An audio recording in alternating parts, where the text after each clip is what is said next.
Hello everyone. तो आज हम करेंगे इस वीडियो में class 10th science chapter number 4 carbon and its compound के एनसीईआरटी एक्सरसाइज के क्वेश्चंस। तो पहला क्वेश्चन है हमारा ethane with molecular formula C2H6 as. पूछ रहे कितने कोवेलेंट बॉन्ड है इसके अंदर, तो ये बताना है। तो कोवेलेंट बॉन्ड हम कैसे बता सकते हैं? अगर आपको स्ट्रक्चर बनाना आता है तो आप बता सकते हो। ठीक है, C2H6। C2 क्या है? H6 है। C2 है, 2 कार्बन है, बना दो 2 carbon. Single single bond 1 2 3 4 5 6 H H H H H और यहाँ पे भी क्या लगेगा? H। तो ये सारे कोवेलेंट बॉन्ड है, इनको गिन लो कितने हैं। 1 2 3 4 5 6 7। तो कितने हो जाएंगे? 7 कोवेलेंट बॉन्ड। तो बी वाला आपका क्या होगा? करेक्ट होगा answer. Second, butanone is a 4 carbon compound with functional group. तो ब्यूटेनॉन किसके लिए आता है? ONE, कीटोन ग्रुप के लिए। तो यहाँ पे सी आ जाएगा, ketone. While cooking, if the bottom of the vessel is getting blackened on the outside, it means that.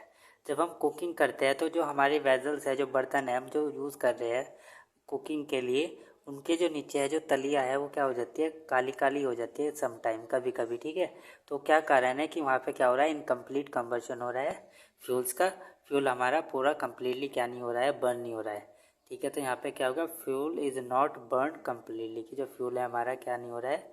Burn नहीं हो रहा है। तो वहाँ पे क्या निकल रही है? सूटी फ्लेम निकल रही है। सूटी फ्लेम निकलने की वजह से धुआं निकल रहा है, धुआं निकल रहा है तो वो तली को क्या कर रहा है? ब्लैक कर रहा है। ठीक है, ये क्वेश्चन है हमारा 4। Explain the nature of covalent bond using the bond formation in CH3Cl।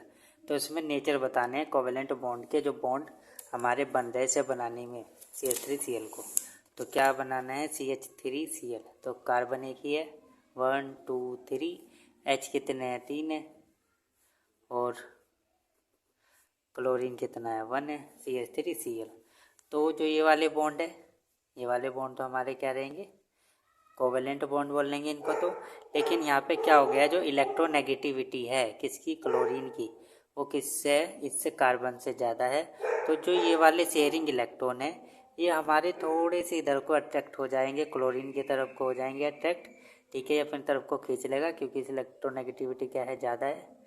ठीक है, तो जो बॉन्ड है हमारा कैसा हो जाएगा? पोलर नेचर का हो जाएगा। ठीक है, तो ये वाले बॉन्ड तो हमारे क्या हो गए? कोवेलेंट बॉन्ड हो गए। ठीक है, क्योंकि इनकी इलेक्ट्रोनेगेटिविटी नहीं। Carbon has 4 valence electron, it share 1 electron each with 3 hydrogen atom and 1 electron with chlorine. तो कार्बन के पास 4 इलेक्ट्रॉन है, तो 3 तो ये हाइड्रोजन के साथ शेयर करेगा और एक क्लोरीन के साथ शेयर करेगा। The bond between chlorine and carbon atom in covalent but due to higher value of electronegativity the Cl bond is polar in nature. तो ये सारे कोवेलेंट बॉन्ड है। तो 3 तो हमारे इसमें कोवेलेंट बॉन्ड है और एक क्या है? पोलर बॉन्ड है, पोलर नेचर का। तो यही बताना था इसमें। अब देखते हैं क्वेश्चन नंबर 5। क्या हमारा? Draw the electron dot structure for ethanoic acid H2S propanone F2। बस इलेक्ट्रॉन डॉट स्ट्रक्चर बनाना है इथेनोइक एसिड का। इथेनोइन, एथ मतलब 2 कार्बन, और ओइक मतलब carboxylic group, C double bond OH।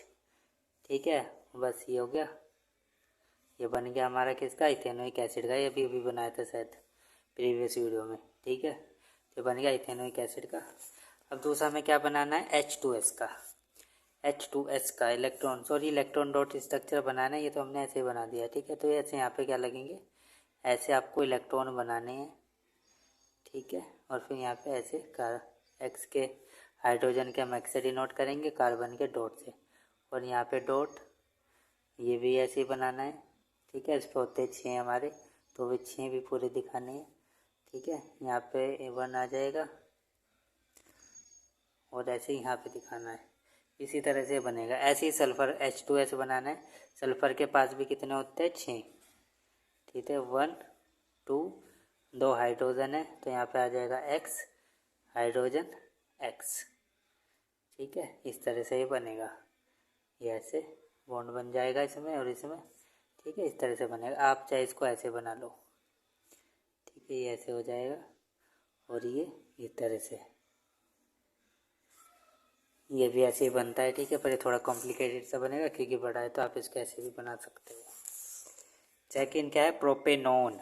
Propanone, prop मतलब 3 कार्बन, ओन मतलब कीटोन ग्रुप, मतलब बीच में आएगा ऑक्सीजन एटम, फिर कार्बन की जो भी वैलेंसी बच रही है वो पूरी कर दो, तो क्या आ जाएगा, hydrogen hydrogen hydrogen hydrogen hydrogen hydrogen. ये इलेक्ट्रॉन डॉट स्ट्रक्चर है, तो आपको इलेक्ट्रॉन डॉट स्ट्रक्चर इलेक्ट्रॉन से ही शो करना होगा, ठीक है, ऐसे। तो ऑक्सीजन के पास कितना, सॉरी कार्बन के पास कितने हो गए, 4 हो गए, तो ऐसे ऐसे। इसके पास भी कितने हैं, 4 है, ठीक है। तो 4, 2 यहाँ पे आ जाएंगे क्योंकि 2 इसके साथ शेयर करेगा ही, 1 2 3, ठीक है। ऐसे ही हाइड्रोजन के पास एक्स एक्स एक्स, ऐसे यहाँ पे आ जाएगा एक्स एक्स और ये आ जाएगा एक्स, ठीक है। यहाँ पे आ जाएगा 2 3 4 5 और 6, ठीक है। इस तरह से ये बनाना है हमें, ठीक है। आपको ये ऐसे गोले करने हैं, पर गोले ये थोड़ा सा सारा ये क्या हो जाएगा, थोड़ा सा डिस्टर्ब सा हो जाएगा ये, तो आप इसको ऐसे, सबके ऑक्टेट पूरे होने चाहिए, 8 होने चाहिए, बस ये करना है। तो ये होगा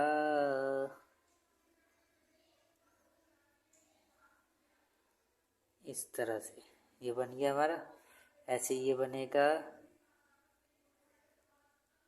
इस तरह से, 8, देखो 8 हो गए इसके भी, इसमें 2 2 आएंगे, ठीक है। ये ऐसे बन गया, और फिर इसका भी ये ऐसे बन गया। ये आपको इस तरह से बनाना है, ये आपकी बुकों में भी बना के दिखा रखे है, उसमें भी आप देख सकते हो, ठीक है। अब आ गया F2।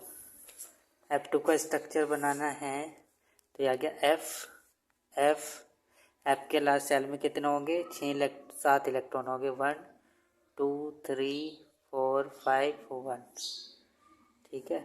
इसके में भी कितने होंगे, 1 2 3 4 5 6 7, तो ये इसका बॉन्ड इस तरह से बना लेगा और क्या बन जाएगा, F बन जाएगा। तो आप इसको तरह से दिखा सकते हो, ये बन गया electron dot structure.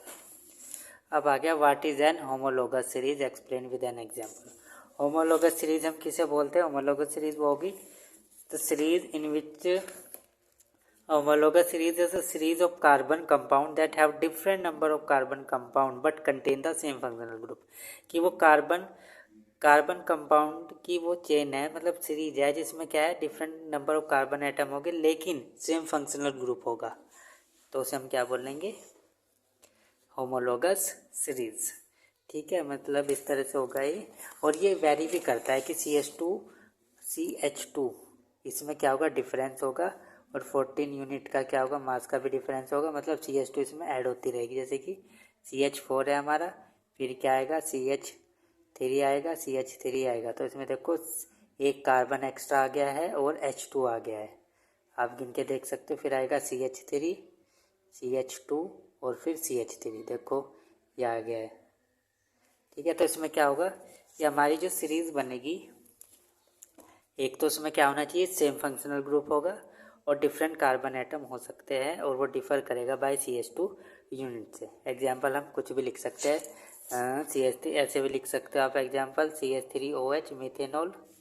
Ethanol, CH3 CH2OH, propanol, butanol, ऐसे बनाते जाओ, ये क्या हो जाएगा, एग्जाम्पल हो जाएंगे। How can ethanol and ethanoic acid be differentiated on the basis of their physical and chemical properties. तो इथेनॉल और इथेनोइक एसिड को हम कैसे डिफ्रेंशिएट कर सकते हैं, on the basis of physical and chemical properties. तो केमिकल प्रॉपर्टीज के क्या, फिजिकल प्रॉपर्टीज से कैसे करेंगे, मेल्टिंग और जो बॉइलिंग पॉइंट है इथेनॉल का वो होगा 156 केल्विन, और बॉइलिंग पॉइंट होगा 351 केल्विन, किसका, इथेनॉल का। जो मेल्टिंग पॉइंट है इथेनोइक एसिड का वो होगा 290 केल्विन, और बॉइलिंग पॉइंट होगा 391 केल्विन, ठीक है। केमिकल प्रॉपर्टीज़ में हम ऐसे कर सकते हैं, जो हमारे एसिड होते हैं वो कार्बोनेट और हाइड्रोजन कार्बोनेट के साथ रिएक्ट करते हैं और इथेनॉल हमारा रिएक्ट नहीं करता, तो इस तरह से हम क्या कर सकते हैं, इसको डिफ्रेंशिएट कर सकते हैं। तो ethanoic acid react with sodium carbonate या sodium hydrogen carbonate liberate CO2 while ethanol do not. अब करना है question number 8। Why does micelle formation take place when a soap is added to water? Will a micelle be formed in other solvent such as ethanol also? तो कह रहे कि missile कैसे बनता है जब हम सोप को ऐड करते हैं वाटर के अंदर। Will a micelle be formed on the other solvent such as ethanol also? क्या दूसरे सॉल्वेंट के साथ भी होता है ऐसा? तो इसका आंसर हो जाएगा हमारा सोप इज अ सोडियम और potassium salt of long chain fatty acid. Soap क्या हमारी लॉन्ग चेन है फैटी एसिड की, सोडियम और पोटेशियम साल्ट की। Two end of soap molecule have different properties. तो जो सोप है हमारे पास उसमें क्या है, दो एंड है, क्या है RCOO नेगेटिव, ठीक है, Na पॉजिटिव। तो इसमें दो एंड है, एक एंड तो ये हो गया, एक एंड तो ये है और एक ये है जो कार्बन चेन है, ठीक है। तो इसमें क्या होगा, दोनों एंड के पास क्या है, डिफरेंट प्रॉपर्टी है। आयनिक एंड इज हाइड्रोफिलिक, जो हमारा आयनिक एंड है, ये क्या हमारा आयनिक एंड है, तो ये क्या हाइड्रोफिलिक है, ये वाटर में क्या हो जाएगा, सोल्यूबल है। और जो हमारी कार्बन चेन है, हाइड्रोकार्बन चेन है, ये क्या हाइड्रोफोबिक है, ये वाटर में हमारी सोल्यूबल नहीं होगी। It dissolve in water hydrophilic, it dissolve in water while the hydrogen chain is hydrophobic, जो हाइड्रोजन चेन है वो क्या हमारी हाइड्रोफोबिक है। It dissolve in hydrocarbon, the hydrocarbon chain are oriented toward the oil droplet while the ionic end are oriented toward water। तो जो हमारी hydrocarbon chain है ये तो ओरिएंटेड होगी जहाँ पे ऑयल है, ऑयल मतलब डर्ट है, हमारा डर्ट है, ठीक है, वहाँ पे जाएगी कार्बन चेन, तो ऐसे जाके ऐसे चिपक जाएगी इस पे, इस तरह से डर्ट पे, ठीक है। और जो हमारी ये वाली चेन है ये क्या हो जाएगी, वाटर के अंदर सोल्यूबल हो जाएगी। और ये इसको क्या कर लेगी, एक मिसिल से बना लेगी इस तरह से, चारों तरफ से घेर के, और फिर जब इसमें वाटर में क्या करेंगे, वॉश करेंगे, तो बाहर निकल जाएगा, ठीक है। The hydrocarbon chain are oriented toward the oil droplet while the ionic end are oriented toward water micelle formation will not take place in ethanol. और जो हमारे मिसिल्स है ये इथेनॉल के अंदर नहीं बनती। Why carbon and its compound use as a fuel for most application. ये पूछा है कि जो कार्बन है और उसके कंपाउंड है इनको हम फ्यूल के जैसे क्यों यूज़ करते हैं। तो कार्बन को जब हम बर्न करते हैं ऑक्सीजन के प्रेजेंस में तो क्या होता है, वहाँ पे कार्बन डाइऑक्साइड निकलती है, वाटर और हीट एंड लाइट। तो हीट एंड लाइट निकलती है, उसमें से बहुत ज़्यादा क्या निकलती है, एनर्जी निकलती है, ठीक है। तो इसमें क्या, इसकी वजह से क्या करते हैं, उनको फ्यूल के जैसे यूज़ करेंगे। Carbon on combustion give carbon dioxide and water, this reaction is accompanied by evolution of heat and light. तो इस रिएक्शन के साथ क्या हो रहा है, हीट भी निकल रही है, लाइट भी निकल रही है। The same is true for compound of carbon, और सेम क्या है, कंपाउंड ऑफ कार्बन के साथ भी ऐसे ही होता है। आप कार्बन ले लो या कार्बन कंपाउंड्स ले लो, अगर आप इनको कंबशन करोगे, बर्न करोगे, तो इनमें से क्या निकलेगी, हीट और लाइट निकलेगी, जिसकी वजह से हम क्या करते हैं, कार्बन और इसके कंपाउंड को फ्यूल के जैसे यूज़ करते हैं। तो क्या लिखा है, carbon on combustion give carbon dioxide and water and this reaction is accompanied by evolution of heat and light. The same is true for compound of carbon, that is why carbon and its compound are used as a fuel for most application। Question number 10 है, explain the formation of scum when hard water is treated with soap। तो explain करनी है जब हमारा क्या बनता है, scum बनता है, जब हार्ड वाटर सोप के साथ रिएक्ट करेगा। हार्ड वाटर हमारा सोप के साथ रिएक्ट करेगा और क्या बनेगा, स्कम बनेगा। स्कम बोलते हैं पैरिसिपिटेट जो बनते हैं, ठीक है। तो hard water contain hydrogen carbonate, chloride sulphate of calcium and magnesium, ठीक है। तो हार्ड वाटर के अंदर क्या होंगे, हाइड्रोजन कार्बोनेट होगा, क्लोराइड होगा, सल्फाइड होगा, ये कैल्शियम और मैग्नीशियम होगा, ठीक है। ये रिएक्ट करेंगे किसके साथ, वाटर के साथ, विच रिएक्ट विद सोप और टू फॉर्म स्कम। तो रिएक्ट करेगा सोप के साथ, क्या बना लेगा, स्कम बना लेगा। इसमें आपको यही लिखना है। What change will you observe if you test soap with litmus paper. क्या ऑब्जर्व करोगे आप, अगर आप सोप को किस पे डालो, लिटमस पेपर पे, रेड एंड ब्लू में। तो जो हमारी सोप होती है बेसिक नेचर की, ठीक है। Since soap is basic nature, it will turn red to blue and blue will not change, will remain blue. तो ब्लू हमारा ब्लू ही रहेगा और जो रेड है वो किस में हो जाएगा, ब्लू में हो जाएगा, क्योंकि सोप हमारी होती है बेसिक नेचर की। What is hydrogenation, what is it's industrial application. तो हाइड्रोजनेशन का मतलब हाइड्रोजन का ऐड होना, और हाइड्रोजन किस में ऐड होगा, कौन से कंपाउंड में होगा, जो हमारे अनसैचुरेटेड कंपाउंड्स हो गए, जैसे कि एल्कीन एल्काइंस जिसमें डबल और ट्रिपल बॉन्ड हो गए।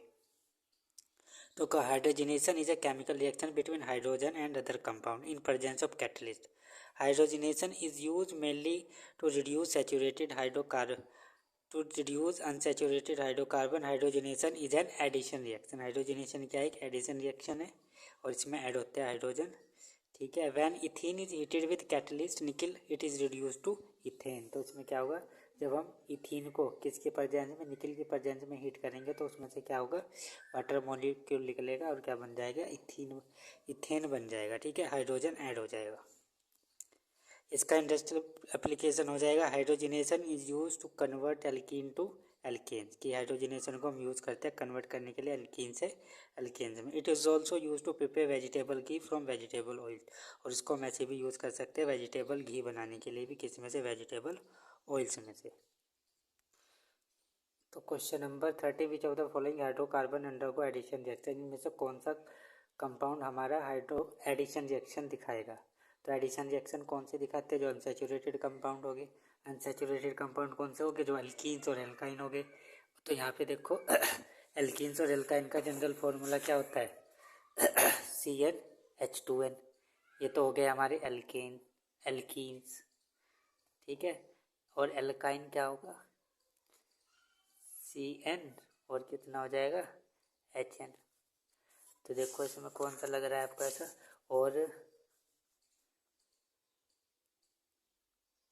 ये होता है हमारा एल्काइन का फॉर्मूला, ठीक है। और एल्केन का फॉर्मूला होगा हमारा CnH2n+2। तो इस तरह से आप इसको कंपेयर करके अनसैचुरेटेड कंपाउंड जो हमारे एल्कीन्स और एल्काइन होंगे वो देंगे सिर्फ एडिशन रिएक्शन। तो यहाँ पे देखो ये क्या है, 2 3 जा 6, तो क्या है 2n, ठीक है ना। 2 2 जा 4 4 + 2, तो ये क्या है, एल्केन्स है हमारे। 3 2 जा 6 6 + 2 8, ये भी क्या है, एल्केन्स है। 3 2 जा 6, तो ये हो गया डबल, तो ये क्या है हमारा, एल्कीन्स है। तो ये देगा हमें एडिशन रिएक्शन, C2H2 CnHn, तो ये क्या है हमारा, एल्काइंस है। तो ये देगा हमें एडिशन रिएक्शन, ठीक है। और CH4, ये तो हमारा क्या है, सैचुरेटेड कंपाउंड है, तो ये भी नहीं देगा। तो कौन कौन सा देगा, एक तो ये देगा और एक ये देगा, बस हमें 2 कंपाउंड देंगे। Unsaturated hydrocarbon undergo addition reaction being unsaturated hydrocarbon C3H6 and C2H2 undergo addition reaction. Give a test that can be use to differentiate between saturated and unsaturated hydrocarbon. तो हमें 2 टेस्ट देने हैं जो हमें बताए कि कंपाउंड हमारा सैचुरेटेड है या फिर अनसैचुरेटेड है। तो आप इसमें लिख सकते हो, butter contain saturated fat therefore it can not be hydrogenated. तो जो हमारा बटर है इसके अंदर क्या है, ये क्या है, सैचुरेटेड फैट्स है, तो इसमें क्या होगा, हाइड्रोजनेशन रिएक्शन ये शो नहीं करने का। On the other hand oil has unsaturated fat, जो हमारे ऑयल्स होते हैं वो क्या हो गया, अनसैचुरेटेड फैट हो गया, मतलब उसमें डबल बॉन्ड ट्रिपल बॉन्ड होगा। That is why it can be hydrogenated is to saturated fat.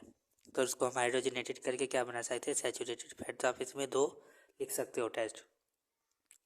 Butter हमारा क्या सैचुरेटेड है, इसलिए हाइड्रोजनेशन वाली या एडिशन रिएक्शन नहीं शो करने का, और जो ऑयल है हमारा क्या अनसैचुरेटेड है, इसलिए हाइड्रोजनेशन वाली रिएक्शन शो करेगा। और क्या बन जाएगा, अनसैचुरेटेड फैट से क्या बन जाएगा, सैचुरेटेड फैट।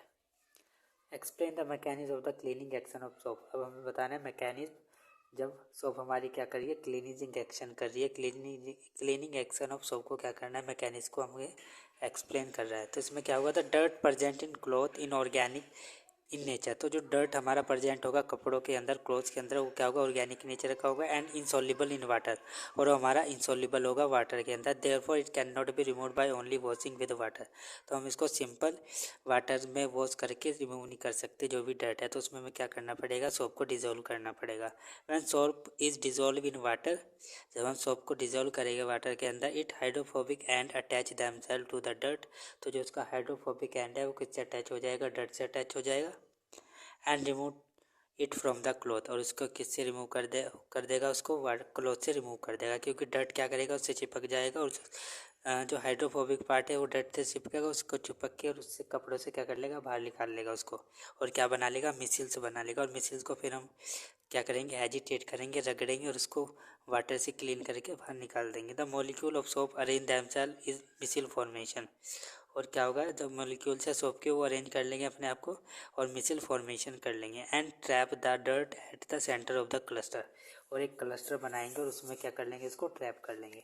जैसे ये हमारा क्या है, डर्ट है, तो जो हमारी हाइड्रोकार्बन चेन आएगी ऐसे इस तरह से इसको करेगी चारों तरफ से, ठीक है, इस तरह से इसको क्या कर लेगी, ट्रैप कर लेगी, ठीक है। और ये क्या है, वाटर इनसॉल्युबल है, ठीक है। तो ये क्या बना लेगी, मिसल्स बना लेगी, वाटर के अंदर सॉल्युबल नहीं होने का, तो इसको वाटर से क्या हो जाएगी, बाहर आ जाएगी। तो डर्ट को इस तरह से क्या कर लेगा, कपड़े से बाहर निकाल लेगा। The tap the dirt at the centre of the cluster. और क्या बना लेगा, किस तरह से, इस तरह से क्लस्टर बना लेगा। क्लस्टर में बीच में क्या आ जाएगा, हमारा डर्ट आ जाएगा और चारों तरफ क्या आ जाएगा, हाइड्रोफोबिक पार्ट आ जाएगा जो वाटर के अंदर सोल्यूबल नहीं है और फिर वो बाहर निकल जाएगा। The micelle remain suspended in the water, hence the dust particle are easily rinsed away by water. तो जो डर्ट पार्टिकल हो हम उसको आसानी से क्या करेंगे, बाहर निकाल देंगे। कैसे, रिंस्ड करके वाटर में से, वाटर डाल के उसको बाहर निकाल देंगे, रिंस्ड करके भिगो के, ठीक है। तो आई होप आप सबको ये क्वेश्चन समझ में आए होंगे। And so thank you for watching this video. अगर अच्छी लगी तो प्लीज़ चैनल को सब्सक्राइब करो, वीडियो को लाइक करो।